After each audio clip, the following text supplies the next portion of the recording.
আমি চতুর্দিকের আওয়াজ বন্ধ করে দেই, পাখির আওয়াজ বন্ধ করে দেই, পশুর আওয়াজ বন্ধ করে দেই, সিএনজি ড্রাইভার আর অটো ড্রাইভারদের গাড়ি গ্যারেজে জমা দিয়ে দেই, সব দোকানদার ব্যবসায়ীরা যার যার কর্ম ছেড়ে তারা ঘরে ফিরে আসে, চতুর্দিক বন্ধ করে দেই।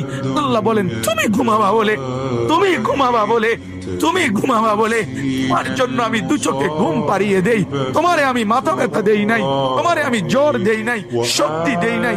আজকের রাত এই জ্বর সর্দি থেকে মুক্ত রাখছি, তো আমি আল্লাহ তোমাকে ঘুম পাড়াবো বলে। তোমার মা অসুস্থ, বাবা অসুস্থ, ছেলে অসুস্থ, স্ত্রী অসুস্থ, যদি এমন বিপদের খবর হইতো তাইলে তুমি ঘুমাইতে পারতা না।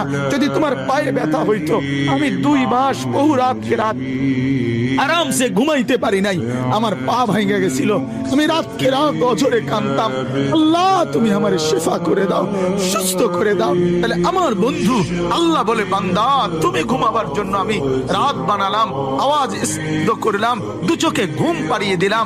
তুমি দেখো না বান্দা, চতুর্দিকে খাট পাওয়া যায় বাজারে, আলম পাওয়া যায়, লেফ পাওয়া যায়, তোষক পাওয়া যায়, সব তো বাজারে পাওয়া যায়, কিন্তু 2 চোখের ঘুম তো বাজারে পাওয়া যায় না। আমি ঘুম পাড়াই, আমি ঘুম পাড়াই, আমি ঘুম পাড়াই, আমি ঘুম পাড়াই। তোমার মা ঘুমায় যায়, তোমার বাপ ঘুমায় যায়, তোমার স্ত্রী ঘুমায় যায়, তোমার বন্ধুরা ঘুমায় যায়, তুমি যেই নারীকে ভালোবাসো সেও তো ঘুমায় যায়। আমি আল্লাহ আমি জেগে থাকি। রাত 2টায় যদি তোমার পেশাব করতে উঠতে হয়, বাথরুমের জরুরত হয়, আমি ঘুমাই না, আমি 2 চোখ খুলে দেই, আবার তোমাকে ঘুম থেকে জাগিয়ে দেই। তো আল্লাহ বলেন এত কিছু করি আমি, আমি আমি বিনিময়ে আমি কি একটা সেজদা পাই না?